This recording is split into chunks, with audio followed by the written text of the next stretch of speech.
Now we're ready? Yeah. Okay. Star Trek the animated series. It It's pretty good. was pretty good. Yeah. Why was it pretty good? So each episode used the animation very, very well to showcase some like visually creative thing. And they never really arrived on any uh, terrible conclusions. No, not really. No, they were pretty peaceful and pretty good hot takes for the most part. Yeah. They were very peaceful. Like, it wasn't really until a little bit later on in the series that they ever really had physical conflicts. Like, all of the episodes resolved with everyone talking things out, including an episode with a giant Spock who definitely could have done some Hulk smash nonsense and didn't because he's still Spock. Yeah. Yeah. Even though he's a giant Spock. Even though he's a giant Spock. Yeah. Definitely, I prefer the animated series over the original series. Mm-hmm. Like just in general. Because it's just interesting. Yeah, it's really It's I do like you said the train the how it shows a different unique alien thing good. in each episode that it just wouldn't be able to in live action. Like in the very first episode, they have this like bug ship that's like a hive, Mm-hmm. which is just really weird, and that would cost a lot of money to make a set, but they can do it. Yeah. In animation. Because you're drawing it, so it feels like more the sky's the limit. Yeah. On what you can do.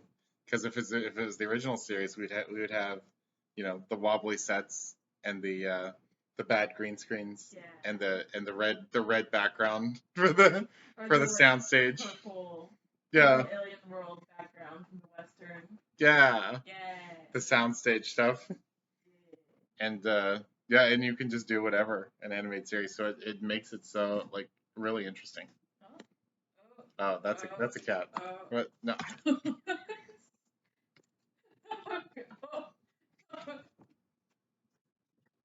There she goes. Yep. Yeah, speaking of cats, they did some like really weird aliens, Mhm. including on the bridge of the Enterprise. They have the cat alien, and then they have the like 3-armed Lieutenant Eric's. Yeah. 3 armed and 3 legged. Yeah. That's so cool that we had aliens on the bridge regularly, besides Spock. Like during the original series, I was actually thinking to myself, Spock is the only alien on the Enterprise. That's a little weird. Mm-hmm. And then along comes the animated series, like almost retconning, I guess, in a way. Yeah, it was very much so retconning. Because it feels, I think the original series, it feels like it was originally not meant as a United Federation, right? Because right at the beginning they were saying United Earth Probe Space Agency, right? So I think it wasn't. I think the idea of the Federation came later in the show. Our cat plays fetch. Yep. There she goes. Yeah. She came up behind the computer with her little toy again, Mm-hmm. and Joshua threw it. Yeah. And she'll probably bring it back at some point. But I think the original idea was more like what Enterprise was doing, what actual Star Trek Yeah. Enterprise was doing. This is the United Earth, and there's just this one alien on here, maybe as an observer or something. Mm-hmm.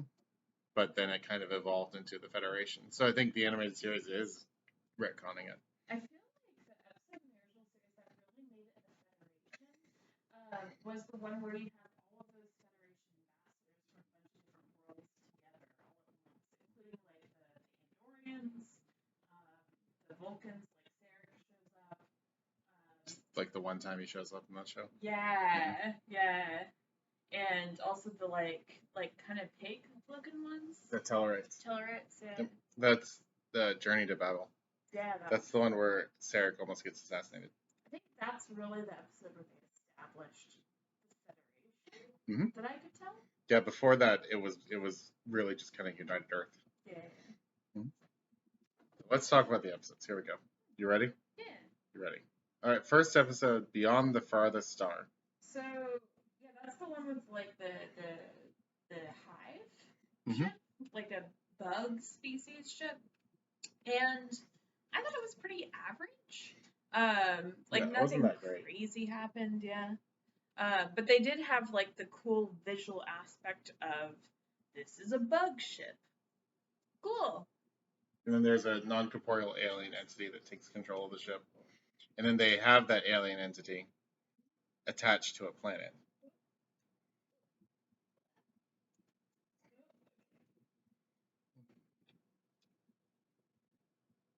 What was the second Jordan, episode? Oh, she doesn't call do you remember? Do you remember the part at the end when they have the non-corporeal entity take over the ship, and then they put the non-corporeal alien entity onto a planet and have it take over the planet? Because that was the thing that happened. I do not remember that at all. No. That was at the end of that first episode. I believe it. I know it was a star, not a. Yeah, because so they're going for a slingshot maneuver around a star, and yeah, and then the entity believes the ship's going to crash, and then it flees into the star. Mm-hmm. That sounds like a Janeway playing chicken kind of situation. It's pretty much exactly what was happening. I'm gonna do it. I'm gonna drag myself into the star. Yep. No, Yeah, you're too crazy for us. Yesteryear is the next one. Yesteryear. I remember it being good. Spock travels back into the past Yeah. to rescue his young self from danger. Yeah, we had to get actual character stuff. Mm-hmm. That was fun. Like actually, Vulcans have this really like crazy, ritualistic, high emotion, high intensity. Coming of age ceremony. Yeah. Mm-hmm. And that kind of applies to their marriage ceremony as well. So like they get all their emotions out, all of their like really intense stuff inside of them out during these rituals, and then the rest of their lives they kind of spend with their logic. Mm-hmm. It goes with what we were talking about before, where the show didn't really know if the Vulcans were going to be actually, like literally biologically unable to feel emotion. Oh yeah. Or not, or if they were just going to, or if they chose to not feel emotion. What are you doing? And then it became not biologically they couldn't feel emotion, but ideologically they chose not to feel emotion, which means they suppressed all their emotions, which means it creates an entirely different dynamic than, oh, we just don't have emotions. It makes these rituals make a lot more sense. Mm-hmm. Then we have one of our planets is missing. Look. There's a giant cloud creature that feeds on the energy of the planets that lie in its path. Sounds like a Jack the Ripper. Oh, it's where it was like a living creature. That was just a different kind of life form entirely, which was super creative. And like starships were like just matter in its way, like something to feed on. I remember that they went inside of it. Yes. Mm-hmm. Yes, they did. They had the opportunity to destroy it Mm-hmm. and save the planet, but they decided instead to try to make contact with it and have a peaceful resolution. Yeah, that was very cool. But they had set that whole thing up to blow it up, and then they decided to not do it. Whenever they make that is cool. That's what we were talking about. How we thought the show was kind of the transition to Next Generation, because it's very peaceful in its resolution. Like they talk things out. These other aliens have reasons for what they're doing. They're not just a needlessly antagonistic species. Mm-hmm. Oh, there's. So then we have the Lorelei signal. Oh, that's the siren one. Yeah. Where like Uhura takes charge. Yeah, the sirens. call down Kirk and Spock and McCoy, and then Uhura becomes the captain. And Uhura actually does things, which is crazy. Like all these. Since when does Uhura do anything? Yeah, like all these like background characters who we just never really saw Mhm. much of, like Uhura, Nurse Chapel. they Oh yeah, all Nurse get Chapel was screen important time. here. Yeah, Sulu gets a little bit of screen time too later on. Mhm. I recall on like the planet. Yeah, because the original series was not really interested in being an ensemble show. But then here we actually get to see some of these background characters do stuff. Right? That was cool. And then we have more Tribbles, more Troubles. That was a really fun episode. They brought our good friend back, our dear old buddy, dear old pal, Mm-hmm. who sold triples before. Yeah. Yeah, he brought, and then he, Cyrano Jones. Cyrano Jones, the Tribble merchant. And then he made Tribbles that grew bigger instead of multiplying. And so they were just giant Tribbles. And there was this great sequence where we were on the bridge, and there was a Tribble on Kirk's seat, and it kept growing bigger and bigger, and it kept like cutting back to the seat, to the seat, and he was just bigger every time. And Kirk was so annoyed. There came a point when he couldn't push it off of the seat anymore, so he was like, I prefer to stand. That was fantastic. And then they once again beamed the Tribbles onto the Klingon ship, and there was just giant Tribbles in the Klingon engineering. It was a surprise to find a comic relief episode. Right? Yeah. Then we have the Survivor. Oh yeah, this is the ship. They find a ship manned by Carter Winston. Yeah, but he's not actually Carter Winston. He's a shapeshifter, posing as Carter Winston. Oh, That was really good. Yeah. Comparing this to the Salt Vampire episode. Yeah, like Joshua said, this is just the Salt Vampire episode where like you have your shapeshifter running around the ship, except instead of killing it, we actually talk to it, Mhm. and it's like, yeah, okay, I'll go with these. Cool. Yeah, yeah. I remember in the Salt Vampire episode, the Salt Vampire was arguing for its own existence. Like, oh, it can't help. Like, while it was posed as McCoy, it said, oh, it can't help that it eats salt. That's just what it eats. Like, there's no reason to kill it. And then we end up killing it in the end. Very original series versus this, where it's basically the same episode with peaceful resolution. Well, yeah, probably a transition to more next gen. Mhm. Kind of talk it out. Well, the shapeshifter had feelings for this one woman because the person he was posing as, Carter Winston, was like married to this one woman. Yeah, and he like retains the memories of the person he posed as the longer he posed as them. Then we have the Infinite Vulcan.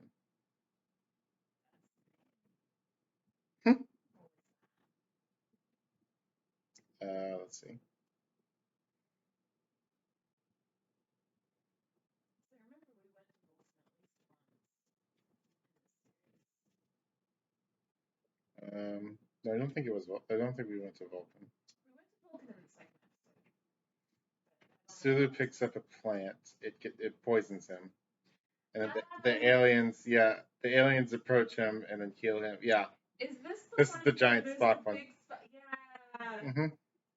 Giant Spock, and we talk it out with Giant Spock and Mr. Eugenics guy. It was a giant Terran scientist from one of the same like types of people as Khan and Augment, who was like part of the eugenics wars in the 90s. But he was like a giant clone of him. Yeah, we talked about this earlier, where we come to a peaceful resolution.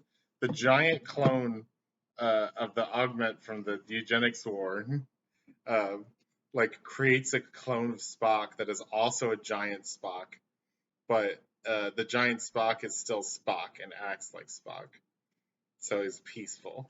Whenever they made Giant Spock and they revealed Hmm. I was like, oh, this is going off the rails. Yep. And then Giant Spock actually was like, no, I do actually remember all of the things I was taught. Yeah. Like the thing they made, the little necklace they made for merchandise. Yeah. The IDIC. The IDIC. Hmm. The IDIC. There exists in Star Trek canon, out there somewhere, a giant clone of Spock. Why did we never get to that again? That's a thing that exists, right? I want to see Giant Spock again. Then we I have. don't know if I do. You don't want to see giant Spock? That's a monkey's paw wish. That's like. It sure is. They're gonna bring it back on Discovery, and it's gonna be awful. Ooh. We have the magics of Megasu. Oh, this is the one with Satan. They go to the center of the galaxy, as opposed to the edge of the galaxy, which we've been to twice. Now we're going to the center of the galaxy. I don't know how we were able to get to the center of the galaxy, but I'm not even going to worry about that because there's a lot more in this episode to worry about. Yeah, because we meet literal Satan on a planet of magic. This episode, when we hit this episode, and literal Satan was standing on the bridge of the Enterprise, I thought we had finally hit our first real delightful surprise episode. Mm-hmm. Like a random thing from the original series that you don't know what it's gonna be, and just like a crazy random thing. Like where is this going? This is really strange. Yep. Literal Satan standing on the bridge. I don't know what you're doing, show, but I'm just gonna assume this episode is gonna be bad. And then the episode turned out to not be awful. No, we sided with Satan. Well, kind of. Well, we said that we don't know who he is. We're not involved in this conflict, but we're not gonna say that he should be condemned to a life of imprisonment. Yeah. It's not so much like siding with him. It's more of we need to understand each other. We need to talk things out. And whatever you may or may not have done in the past, you are still a living being, and therefore you should not be like trapped in a void forever, because that's just not humane. More progressive than America is right now. With solitary confinement. Solitary confinement is literal torture. Being trapped in a box by yourself for days at a time. That would be the equivalent of what they were going to do. Mm-hmm. And they were saying, like, even literal Satan, even if he did do the things that they said that he did, still should not be trapped in a void forever. Mm-hmm. We should still try to reason with him and reform if that's a thing. There's a great moment when they were all in stockade. Yeah. That was very funny. That was fun. It was very fun. Then we have. Well, one other thing. Oh yeah, what? This also brings up a trend in the animated series where they bring in mythological figures like Quetzalcoatl in the one of the last episodes, or whatever the alternate name was. I don't remember. But they bring in like mythological figures, and they're like, and like the Uhura's disembodied voice, that was the god on another planet, and they're like, okay, these gods are like actually aliens, and now we're able to understand that they were aliens, not gods. This is one thing about the series that we like a lot as well, is that the series really like takes an idea of an alien and then tries to figure out the actual how that would work. Yeah. How that society would work. How that alien would work. Like they introduced a completely new alien group. What were they? Were they like cats? No, they were like It was like one guy that was three different guys. Oh, that's not who I was thinking Or of. who are you Yeah, thinking of? there was an alien that was just super weird, where his different body parts detached from each other because they were separate entities, which again is something really cool that you can do with animation that you can't do with normal live action. Mhm. Now I'm thinking of like the one with the box. There's like this alien box, like a Prothean. Oh yeah, Yeah, I do remember. like the an box. ancient alien that no longer exists, who had super advanced technology and left behind boxes with their technology inside of it. There was an alien who went after the boxes. Yeah, it was like a cat alien. Yeah, was it a cat? I think it was. Yeah, it was a cat. And they hated both women and meat eaters, or vegetarians. Yeah, vegetarians. Mhm. Because they saw Vulcans as detestable because they didn't eat meat. Yeah, And they saw Uhura as detestable because like the female of their species are literal animals. yeah. Which again is a super weird alien concept that you can only really do with animation. Not that they had a female with them, but No, they sure didn't. still cool Because idea. of course they wouldn't. Of course not. Yeah. Yeah. We're on Once Upon a Planet. Once upon a planet. What's that? This is the sequel to the Shore Leave Planet. Oh yeah. The planet that just generates stuff for you that you like. The planet became self-aware. And what, like, tried to kill them or something? I don't know. No, the planet became self-aware and was saying it was tired of entertaining people. And then Kirk said, and then it was like, I want to like see the galaxy. And then Kirk was like, the galaxy is gonna come to you because you're the entertainment planet. Mm. Yeah. Oh yeah, it saw the Enterprise as another being, because it saw machines as superior to biological beings. Therefore, the Enterprise must be the master of these biological beings. Running around inside of it. Yeah.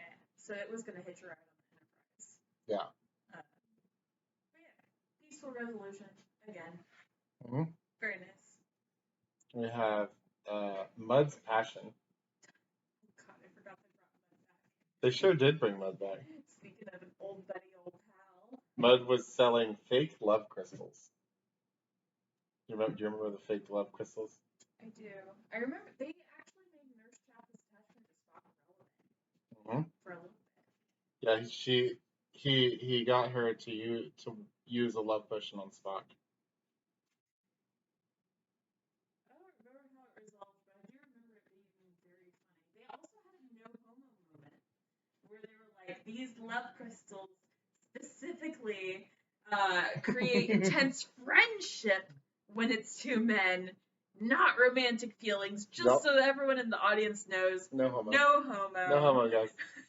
Yeah, the love crystals are only heterosexual. The love crystals were broken, and then they like made a gas that went into the whole ship, and so then the whole ship started falling in love with each other. It was a funny comic relief episode. And also no homo, guys. Just so you know. No homo. No homo. We have very important. The Territon incident. Territon incident. Wasn't Territon like some sort of resource? I don't remember. This is when they were shrinking. Oh. To the point where they couldn't control the ship anymore because they were too small to hit the buttons. Yeah, yet again, it's something that they can only really do with animation. Because if you were to have the entire Enterprise crew shrink on a normal episode, you would have to remake the set. Yeah, the entire set. It's really, really big, and it would not work very well. It would be logistically impossible to create a giant, because you just wouldn't be able to maneuver around it. Yeah. Yeah, and then there was a tiny city with tiny people.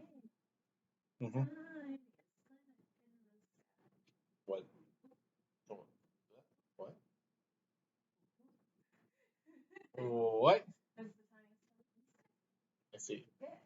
The time trap. This is the Delta Triangle. They do the Bermuda Triangle. Insane. Then they end up in a timeless dimension where they're on this planet that's like where all these ships have been sucked into. Do you remember that? Vaguely. Mm-hmm. Not as It's all the descendants of the crews of all these ships that got sucked into the well. the Bermuda Triangle. Like, Delta Triangle are still alive. like a bunch of species ended up working together to create their own society because they were completely cut off from their main universe, which cool. And they didn't necessarily try to prevent the Enterprise from escaping. Mhm. They were like, give it your best shot. We've all tried. We all would kind of like to return, but Here we are. here we are. We're making the best of it. Mhm. Cool. It's like a really good attitude for them to have, too. Instead of being like, no, you must stay with us. And then they had to tether themselves to the Klingon ship to get out. Yeah, they were. Yeah. They Then tried to destroy the Enterprise. Didn't work. no. The ambergris element. This is the underwater element, the underwater planet. That had like the tidal waves that was going to destroy them, and they like evolved from land dwellers who were swept away by a tsunami or something. And Kirk and Spock started only being able to breathe water. Mhm. Again, it's something that you couldn't really do with live action at the time, like have a whole underwater episode. No, you really couldn't. Fun setting. Mhm. And fun to explore an alien world that's entirely underwater. You don't really do that. No. Then we have the slaver weapon. This is the one that you were talking about earlier with the cat aliens. And they destroyed themselves with the weapon. Because there was a weapon in this box from the ancient aliens. That was what the cat aliens were after. The Kzinti. They were after the it's a cat alien. The cat alien from Japan. The Kzinti are the cat aliens from Japan. They were trying to get this weapon, and the weapon blew them up because the weapon was sentient, sort of, and didn't recognize them as its owner, and blew itself up. It makes sense for it to do that too, because it's like it wakes up after who knows how long, and it has this alien it doesn't recognize, being like, "Hey, show me your most powerful setting." Like, what are you gonna do? No, because you think you're captured by the enemy. Yeah. In the war that you're fighting, that you were created to fight. Time to self-destruct. Exactly. For the cat alien. It was cool though because this episode had a lot of world building. Like I wasn't really expecting that. No, this is ancient alien. We have the Eye of the Beholder. They ever really reference the ancient alien again? I don't think so. Star Trek. I don't think they do. It's a very Mass Effect kind of situation. It really is. I almost wonder if the creators of Mass Effect might have like seen this. Probably. Like, oh, that's a cool idea. Yoink, let's actually play with that. They probably did because they centered all of Mass Effect is centered around this idea around of an ancient alien. The Protheans, the Reapers, and the ancient aliens are warning of this other ancient force that's horrifying. This other ancient evil that destroys everybody. Yeah. Every so often. Yeah. As you do. Then we have the Eye of the Beholder. I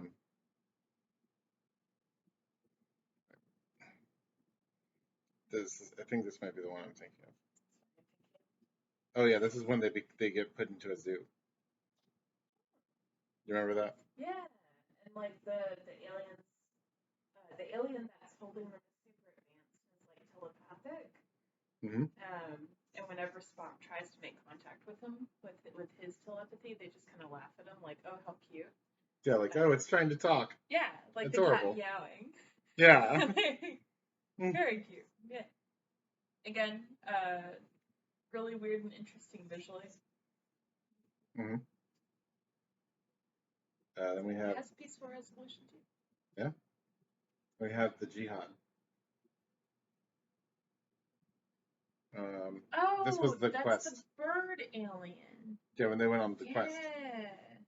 Mm-hmm. Yeah, they have like a whole little adventure party, and they go looking for the bird alien's prophet's soul. Yeah, yeah, that's exactly what happens. And the bird alien that was on the quest turned out to be a religious fundie. Yeah, and betrayed the group. He was more fashy. Oh yeah, he was a fascist. Yeah. He was a fascist, and he betrayed the group. Because he wanted, he felt like his species had become weak, and they need to attack the rest of the galaxy or whatever. You know, he was more fashy. Yeah. Than Fundy. He was pretty fashy. The distinct difference between fashy and Fundy, but sometimes they do intersect. Yeah, they often intersect. Okay. And we have the Pirates of Orion. Oh.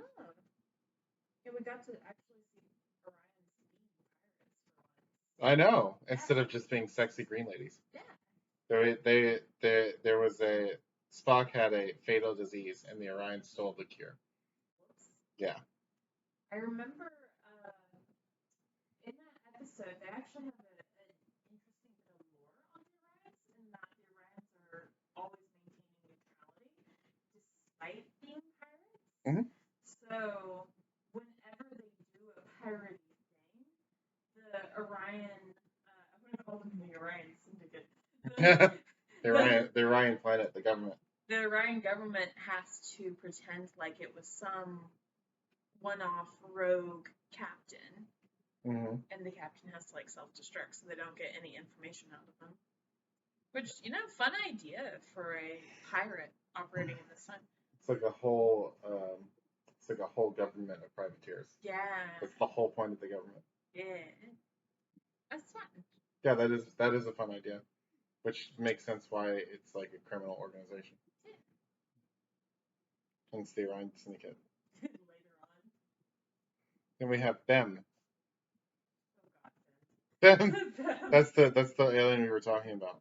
He like his head is an alien, and his torso is an alien, and his legs are an alien, and they all detach from each other, and he lives as a collective of aliens.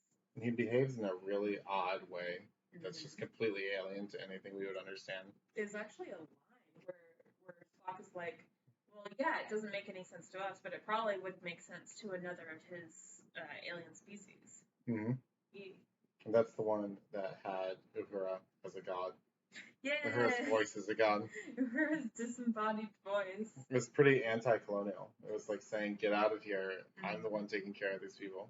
It's also really cool in that when Kirk kind of double crosses the disembodied God voice, the God voice is like, you know what? That was a mistake. Go in peace.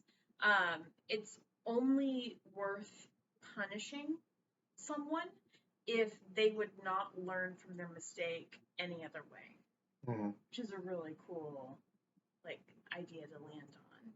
Because in our society, we're like, oh, we have to punish the criminal, we have to punish the child, we have to. Well, we don't really care about reform at all. The only thing we care about is justice. Yeah. Pay for their crimes. Yeah. And then once you get into the prison system, you're locked into it forever. Yeah. Which is the point. And even if you get out of the prison system, it's hard to start over again because it's going to be hard to get a job anywhere. And like, how are you going to live if you can't get a job? It's screwed up, man. It's pretty impossible. Like this is why most people who come out of prison end up back in prison anyway. Even for like little things like, oh, you possessed weed. Woo. Yep. That's a bit of a problem. Yeah. It's a bit of the drug war is a bit of a problem. A little bit. But like this disembodied voice is like, you know what? Even if you mess up, there's no real point in punishing you if you hear instruction and you learn from that instruction. And you can learn from that instruction without punishment. Mhm. Which is super mature. It was very mature. Episode, yeah. We have the practical Joker. Stepping up to the Enterprise computer is playing practical jokes. That one was pretty meh for me. Yeah? It was just kind of cool. Enterprise started up trouble, got us in trouble with Romulans, and then the Romulan computer started stirring up trouble. Like, I don't know, it was fine. Mm-hmm. There were a few like little funny things, yeah. Then we have Albatross, where McCoy is arrested for causing a plague. Mm-hmm. This idea of we have to deal with this character's past, in which that character may or may not have done something horrible beyond all repair. Yep. Like cause a disease to spread, cause a plague to spread and kill a bunch of people. Yeah, there was a plague that was going on, and McCoy was there helping to treat the plague, and then it seemed like it was over, so he packed up and left, and then another plague came in that was unrelated. But it seems like it was the same plague to the people there. Mm-hmm. They didn't realize Yeah, so they thought McCoy was responsible for, like, he shouldn't have left at that point. Mm-hmm. Like he wasn't done. Yeah. Yeah, it was good. And we have How Sharper Than a Serpent's Tooth. The Quetzalcoatl. Yeah. They call Quetzalcoatl something different, but they do refer to him as Quetzalcoatl like right at the end. That's the name that I know him better by because S&T. Kukulkan. Yeah, Kukulkan. Mm-hmm. Maybe Quetzalcoatl is something different. No, it is. It is Quetzalcoatl? I don't know if it's like the same, but it's related because they look the same. I don't know, like they're both serpents with wings. Yeah. Kukulkan. Okay, so not Quetzalcoatl specifically, but Kukulkan. Mm-hmm. Some like crazy Mayan god. Yeah, he came to Earth in ancient times. He came to Earth in ancient times and tried to help people and help the ancient people. It seems like we arrived on the same thing that we did in the Apollo episode in the original series, mm-hmm. Where it's like, okay, maybe you helped people way back in the day, but now humans have outgrown you. It's kind of what we land on. Mm-hmm. I was thinking about it too in terms of the Prime Directive. Oh, yeah. Whether this is an acceptable thing to be helping people or not. Which, maybe sometimes it is. Yeah. Maybe the Prime Directive is by the case basis. Maybe you just don't want to be doing what Kirk does in the Apple, where he destroys a god and disrupts their society because he wants them to be like him.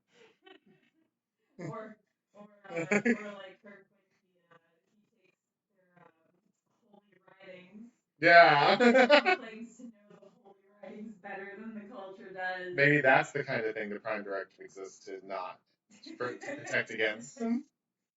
Whoopsies. Not necessarily we're gonna help you people learn how to learn how to make fire. I feel like that's an acceptable thing to do. As long as you don't start any wildfires. Yeah. The counterclock incident is the last one, where we get pulled into the negative universe and everything goes backwards. Yeah, this one again, it's very imaginative, like mm-hmm. I like that the universe is white. The space is white and the stars are black. That is cool. It looks very, very interesting, like very different. Like you went into Photoshop and put the inverse colors on mm-hmm. for the universe. And I like that this lady is going like warp 38 or something ridiculous, and then Kirk lassos onto it with his tractor beam and just gets pulled along. It's like there's a car going 80 on I-4, and there you are on your little pet motorcycle, and you take a fishing rod and put it onto the car that's going 80, and oh whoopsie! And you try to like pull it back. You try to pull it back with your fishing rod, and you just get dragged along very fast. What did you think was gonna happen? In what scenario would you not end up flat on the pavement? Not a lot of scenarios. The ending was just a bit weird, right? Yeah. That they were aging very quickly backwards when they should have. Like I thought was just the same kind of time frame, just backwards. But they were like, oh, we're aging backwards by a minute. Like why? Well, I thought it was just like normal time. Yeah, because like that lady is implied to have been away from her universe for more than a minute.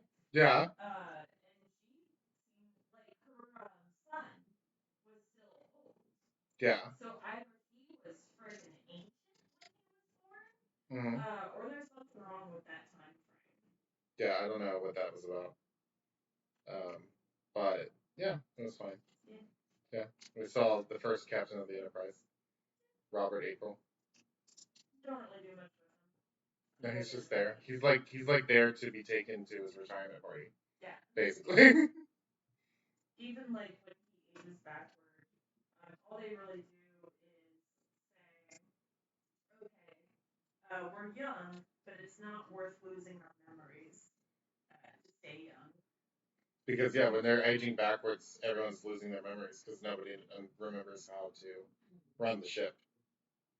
Mm-hmm. So they probably forget decades of their life, and they're like, it's not worth losing that. Yeah. And that is it. That's the last episode. Yeah. It's not as fitting a last episode as the library episode would have been. Yeah. Yeah, like in the original series. Yeah, that library episode would have been a great final episode. Not the episode after that episode, where the woman just hates her womanhood because she can't be captain because women are allowed to be captains. The original series wasn't true. No, it sure was. Yeah, no, the animated series was much more consistent in quality. Mm-hmm. The only times that the worst episodes were just average episodes. Mm-hmm. Like the first episode. Yeah. They're just average sci-fi. And a lot of them were very good, even though they were like these weird, crazy, like bonkers ideas. They actually made them work pretty well. Like the Protheans, mm-hmm. the ancient aliens, stuff like that. Yep. Or like seeing Spock's past and having Spock interfere with his past. Yeah, that's cool stuff. It was. And all the really weird aliens we got to see, all the world building that was done.